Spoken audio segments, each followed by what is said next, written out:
Bueno, muy buenos días a todos. ¿Cómo están? Mi nombre es Amir Pantoja, soy residente de Medicina Interna.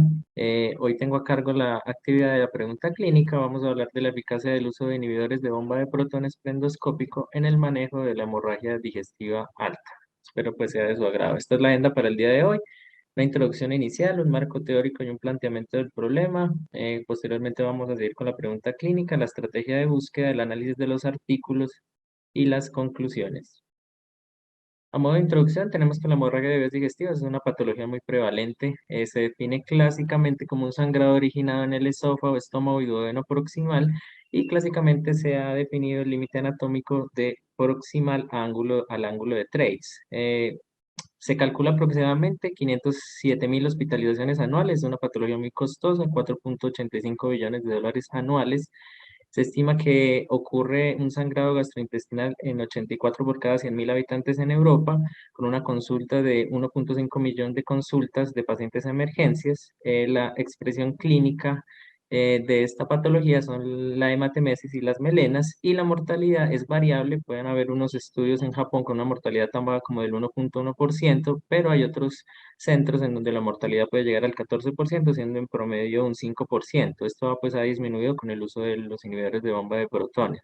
La mortalidad del 20% en ancianos mayores de 80 años, lo cual es un dato muy relevante. La mortalidad también ha descendido por el uso pues de la endoscopia temprana y de la terapia endoscópica pues que ha avanzado con el paso de los años. ¿Cuál es la etiología de la hemorragia digestiva alta? Lo más frecuente es que sea por úlcera péptica, el 31 a 67% de los casos, dependiendo de las series. En segundo lugar, la enfermedad erosiva. Recordemos que una úlcera la definimos cuando penetra la submucosa, y la erosión es cuando no llega pues hasta la submucosa. Vemos que esas son las dos causas más importantes. En tercer lugar está el sangrado variceal, la esofagitis en un cuarto lugar, el síndrome de Mallory-Weiss, la malignidad, las lesiones vasculares, que son más frecuentes en pacientes con enfermedad renal crónica o estenosis aórtica, y no se identifican lesiones hasta en el 3 al 19%. Entonces, el primer mensaje acá es que cuando estamos ante un paciente con melenas y hematemesis, este es un gran espectro de lo que podemos encontrar en la endoscopia. Vamos a hablar de la fisiopatología de la úlcera péptica, que puede ser pues a nivel gástrico y duodenal, que es la principal causa. Tenemos dos agentes muy importantes, que es el uso de los AINES y la infección por Helicobacter pylori. Los AINES van a tener dos acciones que me generan daño en la mucosa. Una acción sistémica, ya sabemos que me inhibe la COX-1, me disminuye el nivel de prostaglandinas con una disminución de la proliferación celular, del bicarbonato del moco y del flujo sanguíneo, lo que me genera un daño en la mucosa. Además, tiene unos efectos locales con un daño a nivel de las células de la mucosa por disminución de la capacidad hidrofóbica de estas células, y disminuye la fosforilación oxidativa, lo que me genera un daño en la mucosa. Además, tenemos que la infección por Helicobacter pylori me va a activar una respuesta inflamatoria crónica que me genera daño en la mucosa. Cuando esa mucosa está dañada, entonces se va a exponer al ácido gástrico y a la pepsina, y eso va a generar exposición de los vasos sanguíneos y daño de esos vasos, lo que me va a generar el sangrado. Un punto muy importante es que cuando tenemos un pH gástrico bajo, y la acción del ácido gástrico va a generar una alteración en la hemostasia, principalmente de las plaquetas. Esto va a generar que se disminuya pues la agregación plaquetaria, y que la acción de la hemostasia en esa úlcera sea deficiente, lo cual va a perpetuar el sangrado. Dado esto, pues ya teniendo en cuenta este hecho, es que los inhibidores de bomba de protones son un pilar en el manejo de la úlcera péptica, dado que me inhiben la bomba de protones en la célula parietal de forma irreversible, con una duración del efecto aproximadamente de 48 horas, y lo que va a hacer es inhibirme esa secreción de ácido, generando un pH más alto que me favorezca la agregación plaquetaria y me favorezca la curación de la úlcera. Como vemos en esta gráfica, cuando tenemos un pH que disminuye por debajo de 6.8, la eficacia de la agregación plaquetaria baja hasta un 60-75%, y cuando el pH es menor a 5.9, se sabe que hay una desagregación de las plaquetas. Es por eso que el IBP busca elevar el pH gástrico para que se pueda cumplir la función de las plaquetas de una forma más eficiente. Entonces, a grandes rasgos, ¿cómo manejamos un paciente que se presenta con hemorragias de vías digestivas? Clasificamos su riesgo según la escala de Glasgow-Bradford, Si el paciente tiene un score mayor o igual a 2, vamos a admitirlo al hospital, tiene indicación pues de ingreso hospitalario y de endoscopia de vías digestivas, entonces vamos a tener un manejo preendoscópico y un manejo endoscópico según los hallazgos y posteriormente a la endoscopia hay unas intervenciones que según el hallazgo vamos a definir. Entonces, para recalcarles el manejo preendoscópico que nos trae esta guía americana de 2021, vamos a reanimar el paciente. Los pacientes no se pueden ingresar inestables pues en la endoscopia. Hay que hacer el manejo ABCD, transfundir si la hemoglobina está menor de 7 gramos decilitro. Antes de la endoscopia, la guía nos sugiere eritromicina, 200 miligramos en infusión. Esto porque ha demostrado que mejora la visualización endoscópica, disminuye pues también la hospitalización y disminuye la necesidad de una segunda endoscopia. ¿Qué es lo interesante acá que les quiero recalcar? La guía americana en su última actualización en 2021 no hace una recomendación ni a favor ni en contra de los inhibidores de bomba de protón, como lo resaltamos acá. Es decir, no lo recomiendan, pero tampoco están en contra, o sea que lo dejan como al libre albedrío. Entonces ya vamos a analizar por qué dicen eso. El paciente lo llevamos a la endoscopia, que debe ser dentro de las 24 horas de la presentación del sangrado. Este es el límite de tiempo que se ha establecido. Clasificamos al paciente según los hallazgos endoscópicos si son de bajo riesgo o si no son de bajo riesgo. ¿Cuáles son los hallazgos de bajo riesgo? Que ya tenga una úlcera cicatrizada, que tenga un mal Orihues que no esté sangrando, que sean simplemente erosiones. Estos pacientes se pueden dar egresos si están estables y no tienen otra indicación pues de manejo hospitalario. Si yo encuentro unos hallazgos endoscópicos que no son de bajo riesgo, que ya es úlceras, que tengan un estigma de hemorragia, es decir, un porres 1A, 1B, 2A, 2B, que tenga varices, que tenga neoplasia, que tenga una lesión de Dialafoy. Esos pacientes pues requieren manejo hospitalario. Entonces, como vemos acá, los pacientes que yo encuentro en la endoscopia un sangrado activo o un vaso visible se benefician de terapia endoscópica y de altas dosis de IVP. ¿Cuáles son las dosis altas de IVP que menciona la guía? Es usar omeprazol 80 miligramos IV en bolo, y posteriormente se puede usar de dos formas, una infusión de 80 miligramos hora o 40 miligramos IV cada 12 horas, que se ha demostrado pues que es igual, y eso se deja por 72 horas, incluso pues ya hay estudios también que se puede usar oral, después del bolo de 80 miligramos se puede seguir el omeprazol oral. En los pacientes que tengan el coágulo adherido, que es el PORRES 2B, no hay una recomendación ni a favor ni en contra de la terapia endoscópica, pero sí deben recibir terapia de alta dosis de IVP.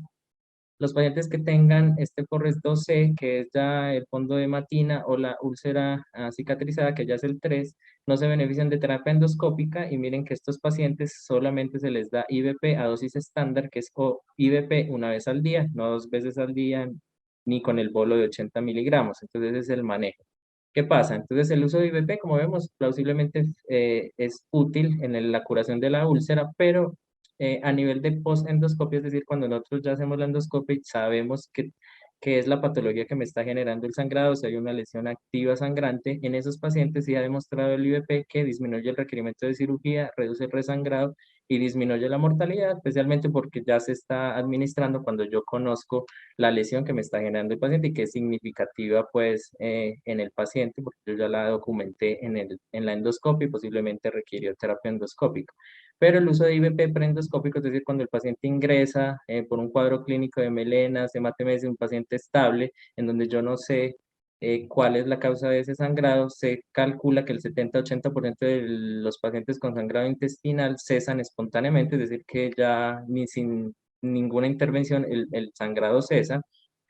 Sabemos que el beneficio de los IVP altas dosis, como los mostramos, está demostrado en úlcera péptica, cuando yo ya lo documento, con las otras causas de sangrado que vimos, que pueden ser otras, aparte de la úlcera péptica, no es tan claro, y también va a ser un determinante importante el tiempo en la endoscopia.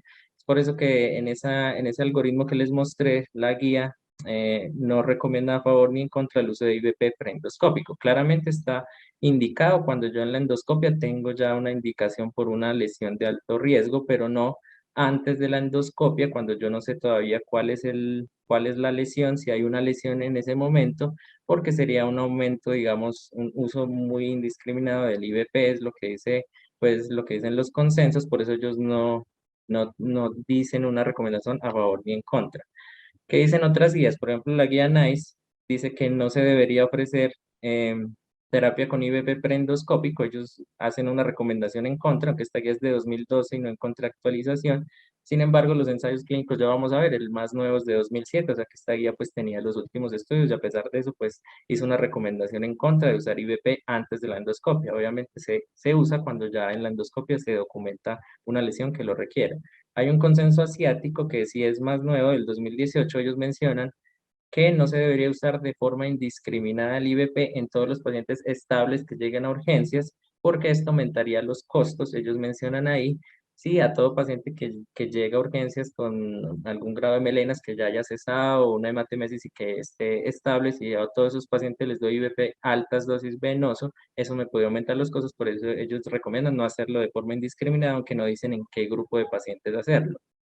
La guía americana de 2021 no hace una recomendación ni a favor ni en contra, como vimos, y la única guía que sí establece, digamos, algo más específico es la europea de la Sociedad Europea de Gastrointestinal, que hace una recomendación débil de que la podríamos considerar el uso de IVP en los pacientes que se presentan con sangrado gastrointestinal agudo para disminuir el requerimiento de terapia endoscópica y y de estigmas de sangrado en la endoscopia, o sea, encontrar un Forres alto de encontrar sangre en la endoscopia. Ellos lo recomiendan con un grado de recomendación débil. Como vimos, la guía de asiática, la del Pacífico, y en todas hablan de costos. Entonces, digamos que eso es algo que hay que tener en cuenta. Acá en esta página del Ministerio de Termómetro de Precios de Medicamentos encontré pues que el valor de 4 ampollas de omeprazol, que sería más o menos lo que se podría gastar en el inicio pues de la dosis de la infusión en el primer día, puede variar desde 15.340 pesos hasta 115.000, dependiendo pues del laboratorio.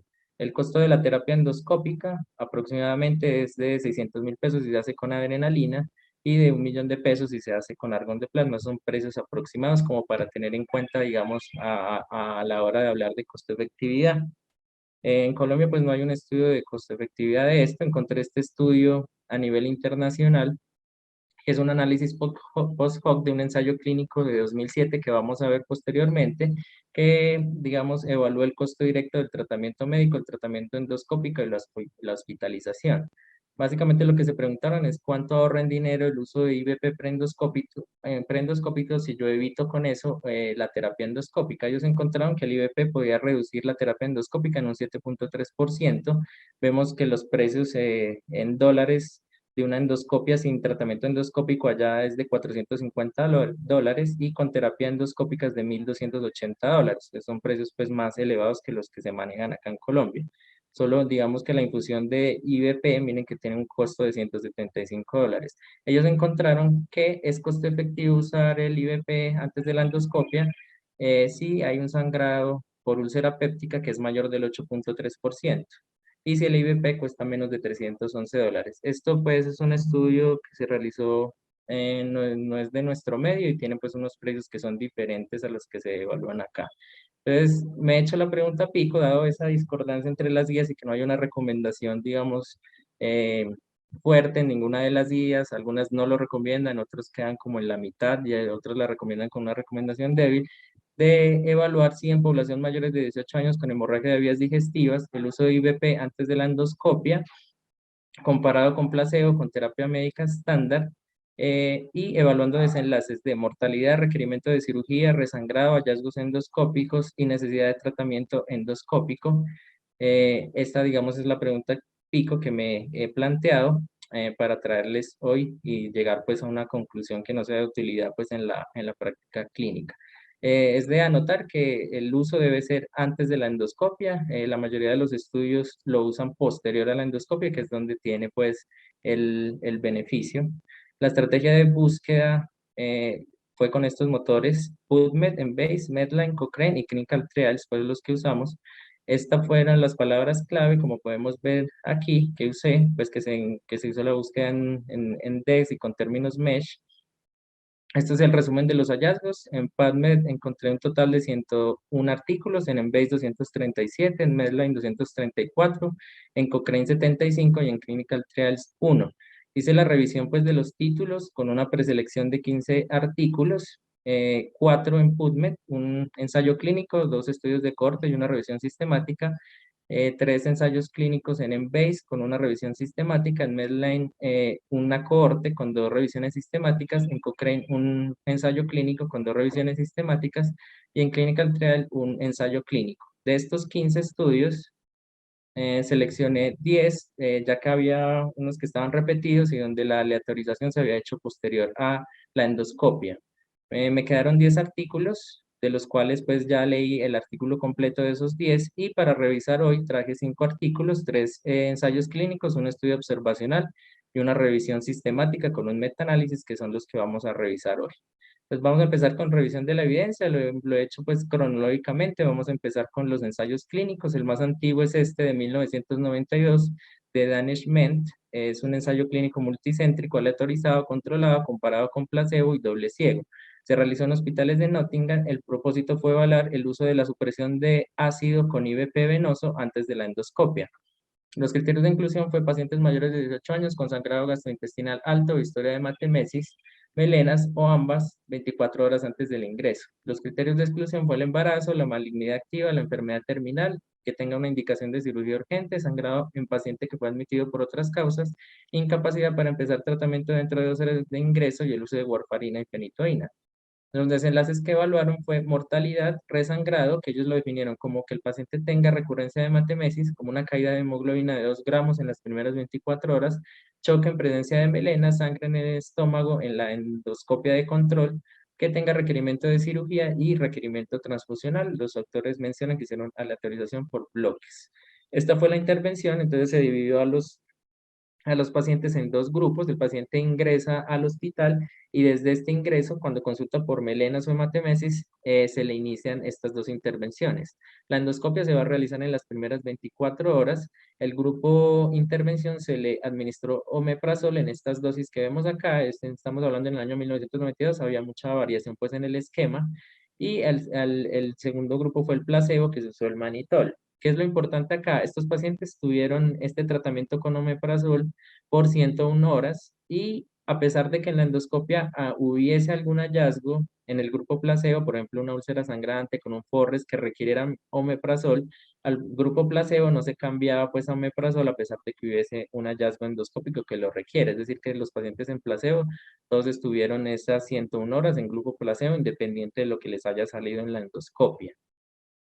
Los resultados, como vemos, los grupos eran similares, no habían pues diferencias significativas. Quiero recalcarles acá que el N calculado fue de 1.100 pacientes. Ellos querían estimar una reducción de mortalidad del 10 al 5%. El N total de ellos fue de 1.154, los que se aleatorizaron fueron 1.147.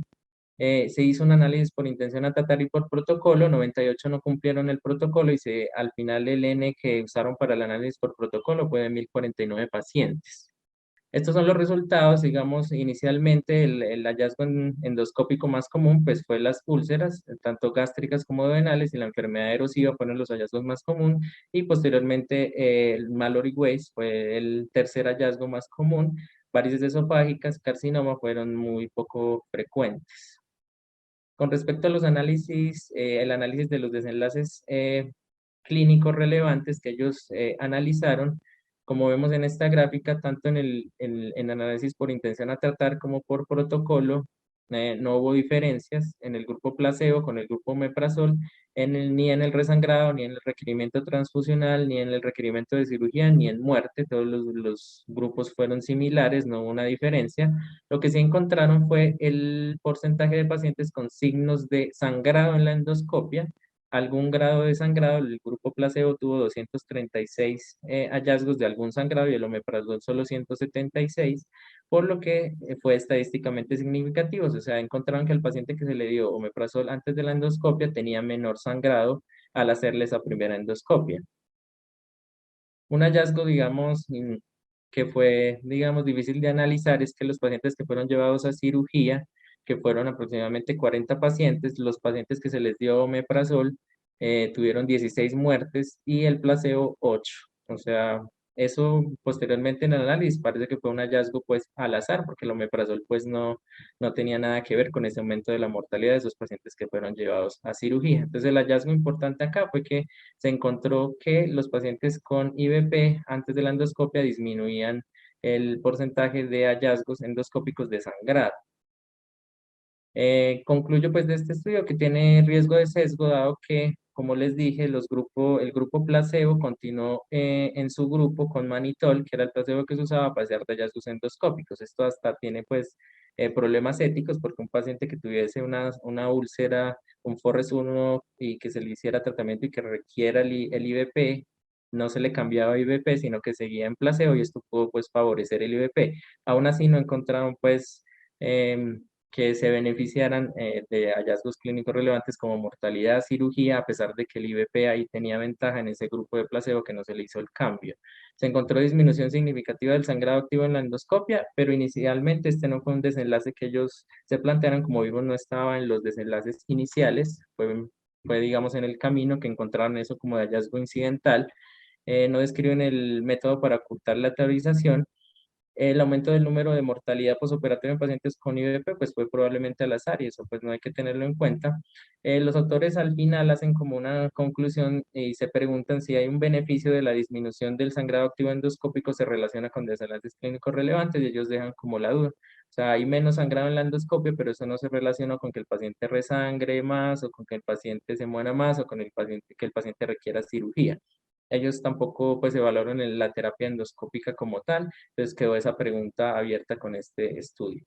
Ya el siguiente ensayo clínico es de 2001, se realizó en 2 centros, aleatorizado, controlado. En este se hizo un diseño que es doble ciego y doble dummy, en donde tanto la intervención como el placebo reciben pues placebo y tratamiento. Es porque en este estudio se usó IVP oral, que fue el lansoprazol, se usó ácido tranexámico, el tercer grupo usó IVP más ácido tranexámico y el cuarto grupo era un grupo placebo. Entonces se necesitaba pues este diseño doble dummy pues para evitar ahí el sesgo.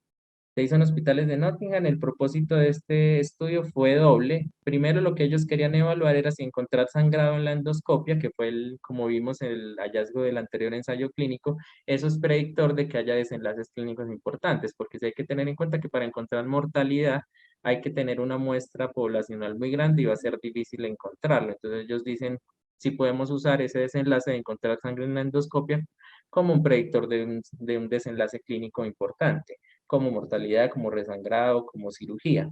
Y ellos evalúan en estas 2 intervenciones, que es lansoprazol y ácido tranexámico, si usarlas antes de la endoscopia mejora ese desenlace del sangrado endoscópico. Y si ellos pues logran probar que ese sangrado endoscópico se asocia a desenlaces clínicos, pues hacen esa medición indirecta y lo van a hacer pues con regresión logística, ya vamos a ver. Se incluyó pacientes mayores de 18 años con síntomas sugestivos de sangrado gastrointestinal alto, se excluyeron pacientes con sangrado grave que requería cirugía inmediata, pacientes en embarazo, que tuvieran tromboembolismo activo, coagulación intravascular diseminada, creatinina mayor de 2,86 o uso de fenitoína. Se establecieron 2 desenlaces primarios, unos endoscópicos y otros clínicos. El endoscópico fue el sangrado en el estómago. Recordemos pues que la clasificación de Forres es una clasificación para úlceras, entonces ellos mencionan que hicieron como un desenlace más amplio que incluye encontrar sangrado en el estómago de forma general, que puede ser por una úlcera, pero puede ser por otra etiología de las que vimos. Ellos lo iban a definir en una escala de 0 a 4, o sea, de 5 puntos, y eso lo definía el endoscopista. También se definía si la sangre era fresca, antigua o si había sangrado activo. Los desenlaces clínicos fueron muerte, cirugía, resangrado y transfusión. Estos son los 4 grupos. Entonces, el primer grupo recibió lansoprazol 60 miligramos por 4 días y luego 30 miligramos cada 6 horas. Eh, Ácido tranexámico 2 gramos seguido de 1 gramo 4 veces al día. El tercer grupo se le dio la combinación de ambos y el cuarto grupo fue placebo. A todos se les iniciaba el ingreso al hospital, se les hacía endoscopia la mañana siguiente y similar al estudio anterior, los pacientes continuaban en los grupos iniciales independientemente de los hallazgos endoscópicos. En este estudio no se determina cuánto tiempo se les dio este manejo, pues no está en el artículo, pero ellos seguían en este mismo tratamiento independiente de lo que les salga en la endoscopia. Estos fueron los resultados. Calcularon un N de 220 para tener un poder del 90%. Ellos calculaban encontrar un 40% de prevalencia de sangre intragástrica en las endoscopias realizadas. Como vimos, pues los pacientes que se incluyeron fueron 414 y estos fueron los que se aleatorizaron, pero solo se les realizó endoscopia 359. Se encontró sangrado gastrointestinal alto en 298, fueron elegibles solo 248 y evaluables 228. Vemos pues hubo una gran cantidad de pérdidas pues de pacientes. Al final en placebo quedaron 55 pacientes, en lasoprasol 58, en ambas fármacos 58 y ácido tranexámico 57. Estas son las características iniciales de los pacientes. Me parece que hubo diferencias, pues, por ejemplo, en el uso de AINES. Más pacientes que tenían ácido tranexámico tenían AINES y también en el grupo que tenía ambas drogas. Una, digamos, falencia que me pareció del estudio es que ellos definen que hay pacientes de alto riesgo, pero en ningún apartado del artículo mencionan qué es ser un paciente de alto riesgo. Y tenían más pacientes de alto riesgo los pacientes que usaron lansoprazol, pero ellos no lo mencionan, solo mencionan que lo va a determinar, digamos, los autores o los médicos que van a recibir los pacientes, pero no determinan con qué variables lo van a clasificar a un paciente, si es de alto o no riesgo. El hallazgo endoscópico más común fue la úlcera péptica, aproximadamente 42% de los pacientes. Eh, Se ve que tenían los pacientes con ácido tranexámico más, digamos, más cantidad de úlcera péptica en el hallazgo endoscópico. Y ya los hallazgos endoscópicos, sangre en el estómago, como vemos, se encontró en el grupo placebo en 29 pacientes, en lasoprasol 15, en ácido tranexámico 19 y en ambas drogas 15. Eso fue más común encontrar sangre en el paciente pues, que tenía placebo. El manejo, digamos, ya en los desenlaces, ellos sí evaluaron terapia endoscópica, pero no hicieron una medida de asociación, pero como vemos acá, pues similar, igual el número de pacientes es muy poco, 10 en placebo, 10 en lansoprazol, 8 en ácido tranexámico, digamos que la terapia endoscópica aquí no parece que hubo diferencia, y ni tampoco en el resangrado, en el requerimiento de cirugía, ni en muerte. Entonces, estos son los resultados, nos los presentan en este gráfico. Lo que ellos querían definir acá es el desenlace de sangrado en el estómago y lo cruzaron con el tratamiento que fue el lansoprazol, ácido tranexámico ambos, y con estas variables que las cruzaron pues con método de regresión logística. Entonces encontraron que el tiempo a la endoscopia, si yo me demoro menos en hacer la endoscopia, parece que era menos probable encontrar sangre en el estómago, se encontraba en menor cantidad, no cruza aquí la línea, pero en los pacientes que ellos definieron de alto riesgo, que no sabemos cuáles son, y en los pacientes de edad, sí se relacionó, como vemos, a que se encontrara más sangre en el estómago, y el tratamiento con lansoprazol y ácido tranexámico, ambos o individualmente se asoció a encontrar menor sangre en el estómago. Este hallazgo endoscópico en la primera endoscopia que se realizaba, como vemos, no cruza la línea. Entonces, este fue el desenlace que se encontró favorecedor al tratamiento con lansoprazol o ácido tranexámico. Acá hay otros desenlaces que es los estigmas de alto riesgo, que también si yo hago la endoscopia de forma más temprana, pues tengo menores estigmas de sangrado de alto riesgo y en pacientes de más edad hay mayor sangrado en la endoscopia, pero las terapias con lansoprazol y ácido tranexámico no se encontró diferencia. Con respecto al sangrado activo, igual hallazgo en el tiempo de endoscopia, y el tratamiento con lansoprazol y ácido tranexámico no encontró pues que hubiese menos sangrado activo ni tampoco mayor sangre fresca en la endoscopia, o sea, simplemente fue el hallazgo de sangre en el estómago. Y ya lo que ellos querían ver es que si ese hallazgo de sangre en el estómago encontrado por el endoscopista se relaciona con desenlaces clínicos. Entonces ellos encontraron en este análisis que a mayor cantidad de sangre en la endoscopia se asocia a mayor resangrado, especialmente cuando el endoscopista calificaba ese sangrado como 4 cruces y 3 cruces, como vemos acá, y también se asociaba a requerir cirugía, como vemos acá, 4 cruces o 3 cruces. Pero el tratamiento con lansoprazol y ácido tranexámico no se asoció a que esto disminuya, pero lo que ellos querían probar es que ese sangrado en la endoscopia se relaciona con desenlaces como el resangrado y la cirugía. Con respecto a muerte, no se relacionó la cantidad de sangrado, pero sí el uso de AINES y lo que ellos llaman pues el paciente de alto riesgo. Entonces, las conclusiones de este estudio es que ellos definen que un hallazgo endoscópico de sangre en estómago puede ser predictivo de desenlaces clínicos importantes. En la sopasol oral y el ácido tranexámico mostró una reducción en la cantidad de sangre en la endoscopia, pero considero pues que el estudio tiene riesgo de sesgo a favor del IBP, dado que como en el anterior estudio, los pacientes que estaban en placebo no se les cambió a IBP posterior a la endoscopia, por lo cual quedó evaluado el IBP pre y posendoscópico, o sea, no solo estarían evaluando el preendoscópico, sino el posendoscópico para estos desenlaces clínicamente relevantes, pero para el hallazgo de la primera endoscopia, que solo estoy evaluando, digamos, el efecto de esas horas que tiene el paciente IVP preendoscópico, puede ser útil. Entonces sí es plausible que disminuya pues el sangrado en el estómago, el uso de IVP o de ácido tranexámico. Otra deficiencia pues del estudio es que hubo gran cantidad de pérdidas. Este es el siguiente estudio, es el ensayo clínico de 2007, que es el más pues, referenciado. Es un ensayo multicéntrico, aleatorizado, controlado, comparado con placebo y es doble ciego. Se realizó en el hospital de Hong Kong. El propósito fue evaluar el uso de supresión de ácido con IVP antes de la endoscopia. Estos son los criterios de inclusión. También pacientes mayores de 18 años con síntomas sugestivos de sangrado gastrointestinal alto. Se excluyó a los pacientes con choque refractario a líquidos menores de 18 años, pacientes embarazadas, alergia a los IVP y uso de aspirina para protección cardiovascular.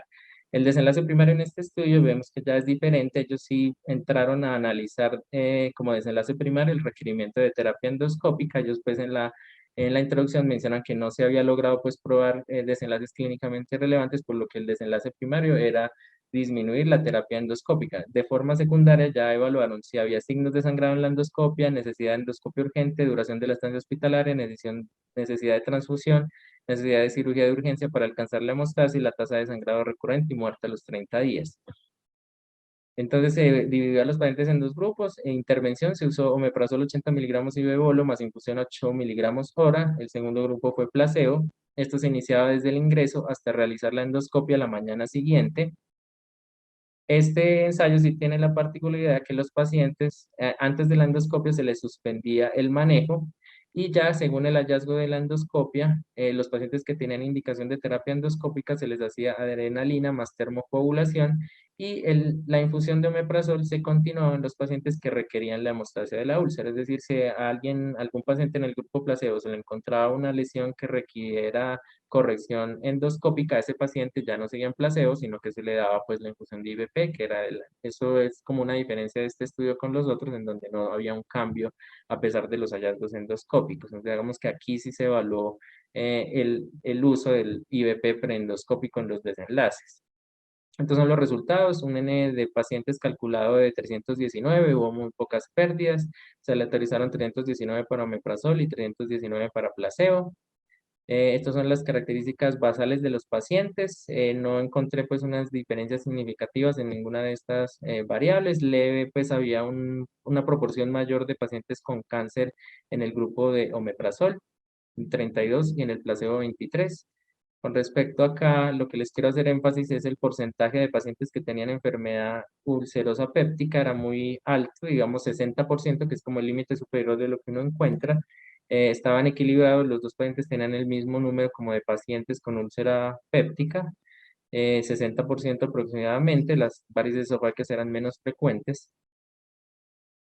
Acá lo que les quiero enfatizar es que la duración del IVP preendoscópico aproximadamente fue de 14 horas en el grupo omeprazol, en el grupo placebo 15 horas. Este es otro dato importante que en los otros estudios pues no estaba, es decir, que más o menos sabemos cuánto tiempo el paciente estuvo con IVP antes de hacerle la endoscopia.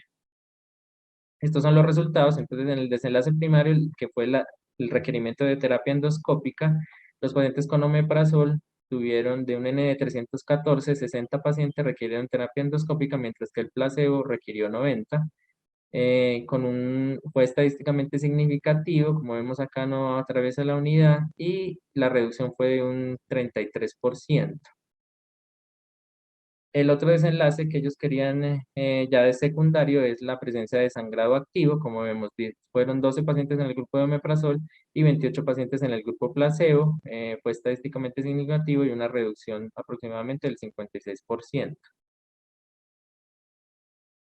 También hicieron un análisis de la estancia hospitalaria, simplemente lo definieron como los pacientes que tuvieron una estancia hospitalaria menor de 3 días, que fue mayor la estancia hospitalaria en el grupo placebo. 190 pacientes requirieron una estancia hospitalaria mayor, por lo que ellos pues concluyeron que también disminuye, digamos, en los días de estancia hospitalaria el paciente. Acá tenemos una muestra pues, de los eventos adversos que presentaron los pacientes.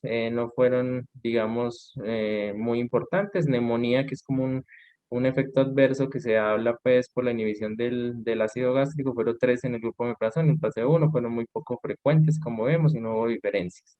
Entonces, las conclusiones es que este sí es, me parece que es el ensayo clínico que estaba mejor realizado, tiene pocas pérdidas, los grupos fueron balanceados, se suspendió el IVP y el placebo minutos antes de la endoscopia, que me parece pues adecuado, y posteriormente se siguió el manejo según los hallazgos endoscópicos, que es como se hace pues en la vida real, uno no deja el IVP todo el tiempo. Puede haber unos pacientes que no lo necesitan o ya lo necesitan una transición al oral.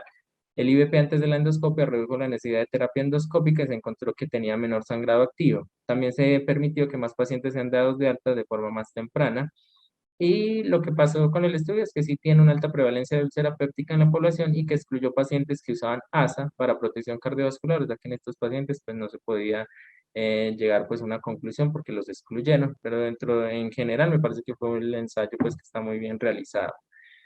Ya pasamos a los estudios observacionales. Esta es una corte, es un estudio reciente de 2020, es prospectivo. Está realizado, pues es multicéntrico, es varios centros de Italia. Fue realizado en junio de 2014 a diciembre de 2015. Fueron 50 hospitales que se tuvieron en cuenta. La muestra fue bastante grande, a pesar de que pues, no es experimental. Lo incluimos porque la muestra fue bastante grande. Los pacientes con evidencia de sangrado gastrointestinal alto 24 horas antes del ingreso fueron los pacientes que se incluyeron, y según la decisión del urgentólogo que no hacía parte del estudio, recibía o no IVP venoso. O sea, él era el que decidía a quién ponerle el IVP antes de la endoscopia y a quién no. La endoscopia se hacía en 24 horas. Sangrado sin lesión, se clasificaron los pacientes si tenían sangrado pero sin lesión visible. El sangrado, si era de una úlcera, se clasificaba según el Forres, y también se clasificaba si tenía unas causas no ulcerosas de sangrado. El desenlace primario que se evaluó fueron los estigmas de sangrado de alto riesgo, y los secundarios fue la transfusión de sangre, el resangrado, la intervención quirúrgica, la intervención radiológica, la estancia hospitalaria y la mortalidad 30 días. Digamos, el tamaño de la muestra fue de 955 pacientes para tener un poder del 90%. Se hizo un análisis univariado y multivariado con regresión logística y se hizo un análisis de sensibilidad. Estos fueron los resultados. Digamos, es un N de 2.566 pacientes que ellos lograron encontrar. ¿Cuál es el primer problema? Que ya al no hacer un estudio pues experimental y que el urgentólogo era el que definía quién le ponía IVP y a quién no, los grupos no están balanceados. Los pacientes que recibieron inhibidor de bomba de protones fueron 1.790 y los que no 774. Y hubo diferencias, digamos, en la edad de los pacientes. Hubo diferencias también en las comorbilidades, en la presencia de POC, en el score de ASA, en el uso de AINES previo pues a la endoscopia. 17% lo tenían los pacientes que no se les administró el IVP y 25% de los que tenían el IVP. El promedio de hemoglobina también era diferente, estadísticamente significativo entre el grupo que recibía inhibidor de bomba de protones y el que no. También la urea, el nitrógeno ureico inicial también era diferente. Entonces, y el tiempo a la primera endoscopia, que es un hallazgo curioso, fue de 4 horas en los pacientes que no reciben IVP y fue de 5 horas en los pacientes que reciben eso. O sea, es una endoscopia muy temprana. Recordemos que la guía dice menor de 24 horas. No se ha demostrado pues que menor de 12 horas sea mayor, pero en este, digamos, en Italia parece que digamos, en los hospitales la endoscopia es muy precoz porque fue de 4 a 5 horas el promedio. Estas fueron las lesiones identificadas. Digamos, también hubo diferencias en los dos grupos. Úlcera duodenal fue más frecuente en los pacientes que tenían terapia con IVP, al igual que la úlcera gástrica. O sea, más pacientes tenían enfermedad ulcerosa péptica de los que les dieron IVP versus los que no les dieron IVP. Ya cuando clasificaron el Forres en el hallazgo de úlcera, no hubo diferencia entre los dos grupos. En el hallazgo del Forres no hubo diferencias. Ellos hicieron un análisis multivariado que no lo mostraron en gráficas, solo mencionan que digamos que lo que se relacionó con la presencia de estigmas de sangrado de alto riesgo, que fue su desenlace principal, fue la presencia de úlcera gástrica y la presencia de úlcera duodenal, y que estuvo relacionado inversamente con el tiempo de la endoscopia. Es decir, si yo me demoraba más de hacer la endoscopia, había más estigmas de sangrado de alto riesgo. Pero el hallazgo de usar IVP preendoscópico no encontraron que se relacionara con aumento pues de los estigmas de sangrado. Esos fueron los desenlaces secundarios. No hubo diferencias en el requerimiento transfuncional. Como vemos, los pacientes que tenían IVP tuvieron más requerimiento transfuncional, pero esto está explicado, como vimos, tenían más úlcera duodenal, los pacientes, duodenal y péptica, los pacientes con IBP, y acá en esta gráfica podemos ver que los pacientes que tenían IBP tuvieron mayor número de lesiones sangrantes, no explicadas por úlcera péptica, pero tenían más lesiones que estaban sangrando en ese momento, por lo que se puede explicar que por eso los pacientes con IBP requirieron más transfusión. Estaban los pacientes, digamos, más graves y tenían más lesiones con sangrado activo. En el resangrado no hubo diferencias ni en la intervención quirúrgica, ni en la estancia hospitalaria, ni en los 30, ni mortalidad a los 30 días. Entonces, ¿qué concluimos de este estudio? Al ser un estudio, este estudio, digamos que es la demostración de las falencias que tiene un estudio observacional. Digamos, porque los grupos no fueron balanceados, hay características pronósticas que eran importantes balancear con una aleatorización, que en este estudio pues se podía haber hecho con un score de propensión, pero no se realizó, por lo cual pues es muy sesgado los resultados. Este estudio no encontró ninguna asociación favorable del IBP preendoscópico, ni en desenlaces clínicos relevantes, ni tampoco en estigmas de sangrado en la endoscopia. También puede ser explicado porque la endoscopia en promedio se hizo muy rápido, antes de 6 horas, lo que pudo afectar el desenlace. Entonces, lo que mencionan al final es que el IBP fue administrado en el 95% de los pacientes posterior a la endoscopia, porque ya cuando hacían la endoscopia el paciente tenía alguna indicación de usar IBP, ya sea intravenoso u oral.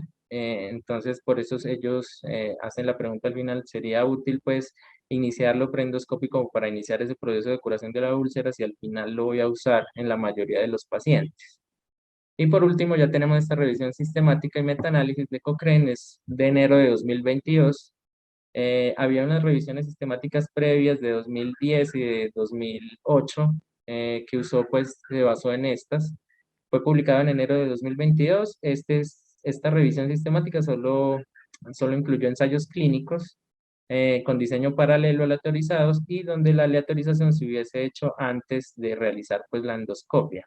Se comparó la eficacia del inicio de IVP antes de la endoscopia versus placebo o inhibidor pues, de histamina y en hemorragia de vías digestivas. Se utilizaron estas bases de datos en Base, Medline, Central, Clinical Trials y otras, digamos, tuvieron en cuenta otras bases de datos, pues que por cuestiones de tiempo no las vamos a mencionar todas.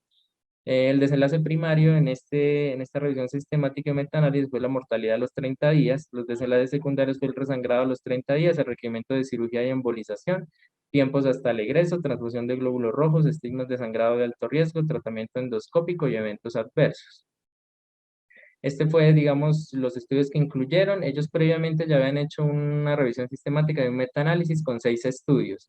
Ellos volvieron a hacer una búsqueda intentando actualizar lo nuevo de la evidencia, pero al final se encontraban 2.672 artículos. Se hizo como un screening inicial y se tuvieron en cuenta solo 69, pero al final se tuvieron en cuenta los 6 estudios que ya habían tenido en cuenta las anteriores revisiones sistemáticas de Cochrane también, porque no habían estudios pues nuevos desde ese ensayo clínico de 2007, habían ensayos clínicos, pero donde la lateralización se hacía posterior a la endoscopia, o sea que no pudieron ingresar nuevos estudios. Estos fueron los 6 estudios que tuvieron en cuenta, 2.223 pacientes. De estos 6 estudios, pues de los que ya hemos mencionado, el de Dan Smith de 1992, el de Hockey de 2001 y el de Lau 2007 son los que hemos mencionado, ya había otros 3. Como vemos, hay 3 estudios que tienen alto riesgo de sesgos, principalmente en el cegamiento, que son este de Ugalugo en 95, este de 2005 y el del 96. El estudio pues, que tiene el menor riesgo de sesgo es el de Lau, como vimos el de New England de 2007. Y todos tienen como problemas en la aleatorización, especialmente con el ocultamiento de la aleatorización, a excepción del estudio de Lau.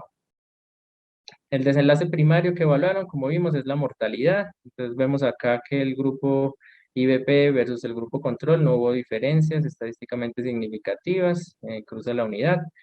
Con respecto al resangrado tampoco hubo diferencias entre IBP preendoscópico y versus no usarlo. En respecto a cirugía, requerimiento de cirugía tampoco hubo diferencias. Y en los desenlaces secundarios, en este desenlace de estigmas de sangrado de hemorragia reciente, como vemos, fueron 859 pacientes en el grupo IBP y en el grupo control 850. El ratio fue un 0,68, que fue pues estadísticamente significativo en este estudio.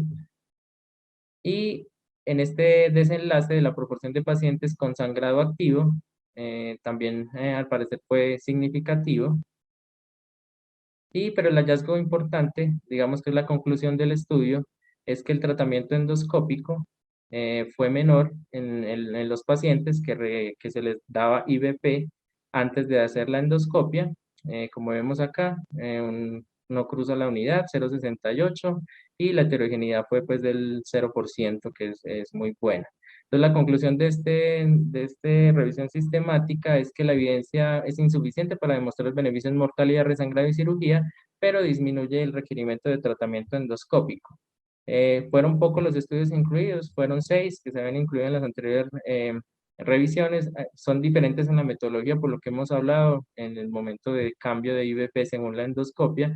En la mitad de los pacientes hubo problemas con el cegamiento, en la mitad pues de los estudios, por lo que el metaanálisis y la revisión sigue concluyendo que es una evidencia insuficiente para recomendarlo por la baja calidad, la cantidad y la calidad pues de los estudios. Ellos no hacen una recomendación pues fuerte, mencionan solamente que se podía considerar para disminuir el requerimiento de terapia endoscópica. Entonces ya con eso llegamos pues a las conclusiones finales. Entonces vemos que el IVP usado antes de la endoscopia en ningún estudio ha demostrado beneficio en desenlaces clínicos en los que el IVP posendoscópico sí lo ha demostrado, mortalidad, resangrado y cirugía. Digamos, se hace la anotación que puede ser un problema también de muestra, ya que demostrar pues mortalidad es algo difícil, se necesitaría una muestra muy grande para solo probarlo cuando uno usa IVP solamente antes de la endoscopia, pero pues no se ha logrado demostrar.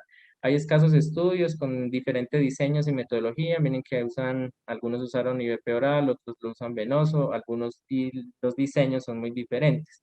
Pero sí concluyo que el ensayo clínico de 2007 es el que aporta la mayor evidencia en disminución del requerimiento de tratamiento endoscópico y sangrado. Este desenlace de requerimiento endoscópico tiene relevancia en términos, como vimos en las primeras diapositivas. Un tratamiento endoscópico tiene un costo elevado, 600.000 o 1.000.000 de pesos, y un IVP, digamos, en el peor de los casos, vale 115.000 pesos 4 dosis. Es decir, que a pesar de que no haya demostrado que haya disminución en desenlaces clínicamente relevantes, como lo ha hecho el posendoscópico, disminuir una terapia endoscópica que tiene un precio elevado, me parece que es un desenlace que es útil y que uno lo podría considerar como de utilidad.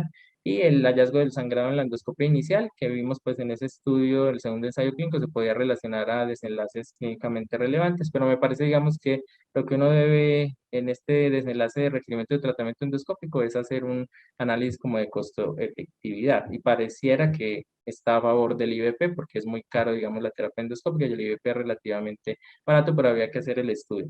Probablemente sea mayor el beneficio cuando haya retrasos en la realización de la endoscopia. Como vimos, entre más uno retrase la endoscopia, si la endoscopia se va a demorar más de 24 horas, es más probable encontrar lesiones sangrantes, entonces es más probable que el paciente requiera terapia endoscópica. Es decir, si yo presumo que la terapia se va a demorar, digamos, en primeros niveles donde no hay una endoscopia temprana, pues obviamente el IVP, usarlo antes de la endoscopia sin saber qué tiene el paciente, pues va a ser mucho más favorable, y me voy a evitar pues requerimiento de terapia endoscópica, probablemente más que un paciente pues que llega a un centro en donde la endoscopia sí se hace en menos de 24 horas, y en nuestro país pues es muy común que la endoscopia se retrase más de este tiempo.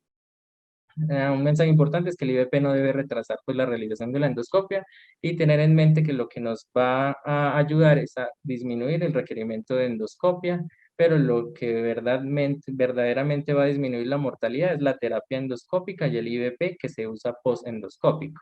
En nuestro medio, como digo, probablemente sea costo efectivo por el costo del IVP, que según encontré es barato, pero pues se necesitarían, para ser estrictos, más estudios de esta índole. Ya con respecto a las guías, me parece pues que son muy pragmáticas, digamos, en sus recomendaciones, ya que los estudios son escasos y con la diferencia en la metodología no hacen una recomendación como fuerte, pero me parece que en este caso sí podríamos ser un poco más pragmáticos y ya como a la utilidad práctica. Esto en nuestro medio me parece que sí podría ser útil, podría ser costo efectivo en la mayoría de los escenarios. Listo, muchas gracias. Muy bien, Samir. Muy buen trabajo. Felicitaciones, hermano. Tenemos el gusto de tener un invitado, el doctor Álvaro Gómez, profesor de gastroenterología. Doctor, muchas gracias por la asistencia, y cuál es como su percepción de esta propuesta de Samir? Sí, buenos días a todos. Primero que todo, felicitar a Samir porque hizo un muy buen trabajo.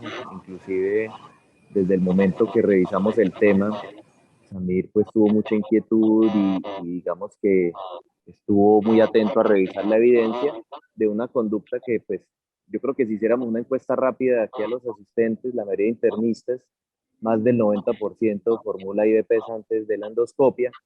Y el gran problema es que, por ejemplo, cuando yo reviso este tema con los residentes, la mayoría, antes de hacer una revisión juiciosa de la literatura, creen que el IVP antes de la endoscopia, pues modifica desenlaces grandes, ¿cierto? Desenlaces grandes, como ya los especificó Samir, mortalidad, resangrado y necesidad de cirugía, que son los que en últimas, pues a nosotros nos interesan. Y resulta que no, resulta que solo nos disminuye los estigmas de riesgo de sangrado, perdón, y la necesidad de terapia endoscópica. Mm, digamos que cuando uno revisa las guías y se dieron cuenta, la recomendación es variable dependiendo de cada país o de cada consenso. Yo digamos que tiendo a adherirme un poco a la recomendación de Asia-Pacífico en cuanto a la recomendación del IDP preendoscópico si la duración, si el tiempo en el que el paciente será llevado a endoscopia es más de 24 horas, porque ahí pues no sabemos si realmente pueda llegar a modificar alguno de los desenlaces grandes, mortalidad, resangrado, necesidad de cirugía. Hay otro grupo de pacientes que la evidencia no nos deja claro si podría también potencialmente el IVP preendoscópico modificar, y es el paciente, por ejemplo, inestable, choqueado. Miren que en algunos de los estudios inclusive es criterio de exclusión tener un paciente inestable, choqueado. Así como también creo que falta en su análisis en poblaciones de alto riesgo, pacientes adultos mayores, con comorbilidades, anticoagulados. También creo que pocos de los estudios hacen su análisis de esos grupos, donde a lo mejor pues, la terapia también pueda tener beneficios. Entonces, digamos que cuando yo doy alguna recomendación al respecto, pienso que adaptándolo digamos, a la terapia y a lo que hacemos con los pacientes en nuestro medio, si usted prevé que la endoscopia se va a demorar más de 24 horas, si el paciente está inestable o es un paciente de alto riesgo, yo pensaría que valdría la pena colocarlo ante la duda si en esos contextos pudiera modificarme los tres grandes desenlaces. Ya como lo menciona Samir, digamos que, por ejemplo, si uno revisa la guía británica, ellos recomiendan no utilizarlo. Ustedes saben que las guías NICE valoran mucho la parte de costos porque son guías públicas, pero no vale lo mismo una endoscopia en Reino Unido que en Colombia. Aquí en nuestro medio la terapia endoscópica es, digamos que, un poco más económica, así como los medicamentos, lo mismo, no vale lo mismo un omeprazol aquí que en Reino Unido. Y ahí es donde, como Samir lo menciona, si ya uno quisiera ver la parte de costo-efectividad, pues ya tocaría hacer un estudio propio colombiano, donde al final pues definamos si una terapia de este estilo pues podría ser costo-efectiva. Muy bien, muchas gracias, doctor Gómez. Doctor Atencia, adelante. Sí, buenos días. Felicitaciones a Samir porque disecó toda la evidencia que había al respecto y definitivamente si vamos a utilizar IVP preendoscópico es pensando en que vamos a evitar necesidad de terapia endoscópica en los pacientes de bajo riesgo los pacientes de alto riesgo, pero mortalidad probablemente no. La mayoría de nosotros probablemente nos inclinemos a darle IVP preendoscópico precisamente porque el costo y la inocuidad de la intervención puede ser un poco más favorable que no darlo y luego uno no sabe, o al menos en algunos centros no sabemos cuándo podemos obtener la endoscopia. Quisiera añadir dos cosas muy importantes. Miren, una cosa muy importante, miren la heterogeneidad de los estudios en tanto a criterios de selección, en tanto a pacientes incluidos, en tanto a los sesgos que Samir detectó. Pero si ustedes ven todos esos estudios, tanto los observacionales como los experimentales, son muy distintos desde el punto de vista clínico. Y Samir examinó los mismos ensayos que se examinaron en el metaanálisis, ¿cierto? Y el metaanálisis al final concluye, para hacer su resumen del estimador, que la heterogeneidad es del 0%. Entonces miren cómo, de una manera muy patente, si uno se pone a ver cada estudio de un metaanálisis, sí son muy distintos y la heterogeneidad que ellos la ponen ahí con distintas medida, la Q de Cochrane o puede ser la I cuadrada, solamente reflejan la homogeneidad estadística que hay, pero no reflejan esa heterogeneidad clínica y muchas veces juntar esos estudios, hacer un resumen, no es lo más adecuado como se puede ver o se podría pensar por el resultado de la heterogeneidad del metaanálisis. Muchas gracias. Cambio.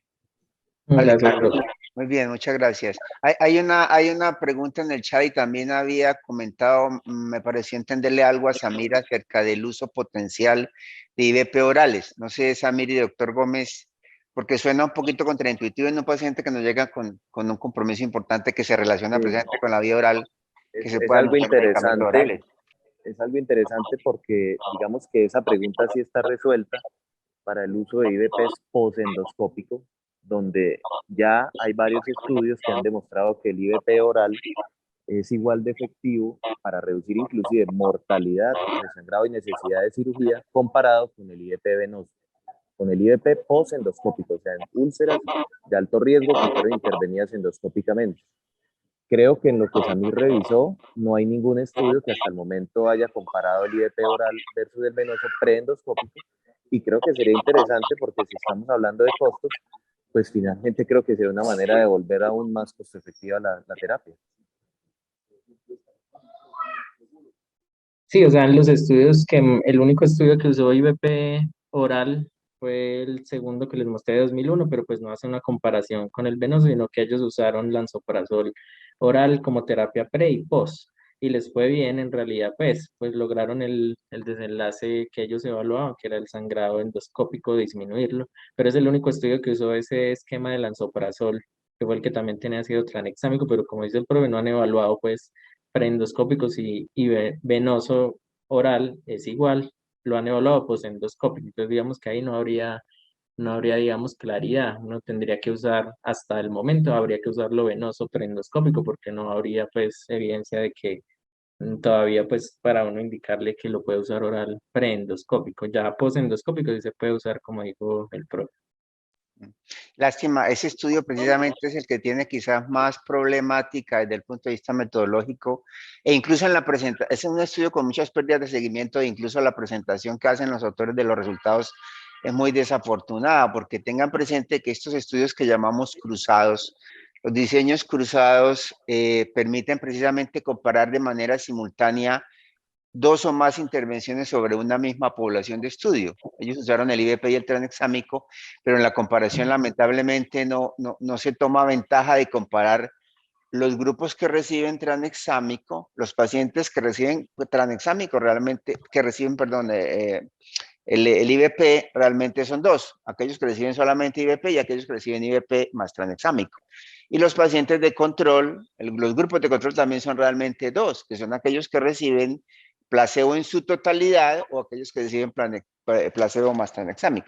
Entonces la comparación que hacen los autores es desafortunada porque ellos realmente separan todos los grupos y eso, además de las limitaciones de la pérdida de pacientes, también limita las posibilidades de entender adecuadamente la eficacia de las intervenciones. Entonces, sí es lamentable, pues la presentación de ese estudio no permite obtener conclusiones muy claras acerca de la verdadera utilidad o la verdadera, ni la eficacia de la intervención en general, ni las diferencias potenciales entre el oral y el parenteral, que como comentan ustedes es un hallazgo es una pregunta de... Sí, Samir, se mencionaron en esos estudios en algunos en la relación con el Helicobacter pylori. ¿Había pruebas para el Helicobacter pylori? En el de, en el de Lawes de 2007, del New England. Pero en los demás no lo mencionaba, no lo vi en las características pues iniciales. Y en ese se estableció algún tipo de relación, digamos, una posibilidad de un subgrupo que sugiera, con los cuidados que debemos tener con los subgrupos, alguna posibilidad que sugiera algún tipo de respuesta diferente de acuerdo con la presencia del Helicobacter. No, profe, no hicieron como ese estudio, no hicieron pues ese subanálisis, no lo hicieron. Vale, perfecto. Bueno, yo creo que fue una reunión muy productiva, Samir, hizo un gran trabajo. Muchas gracias por su presentación y muchas gracias por los aportes del doctor Gómez y el doctor Atencia con respecto a la resolución de esta pregunta clínica. Muchas gracias y pues, feliz por la día Bueno, para muchas invitación. todos. gracias, profe. Muchas gracias al doctor Álvaro y a usted, profe. Pues gracias. Gracias, Gracias, con doctor gusto. Atencia. Gracias.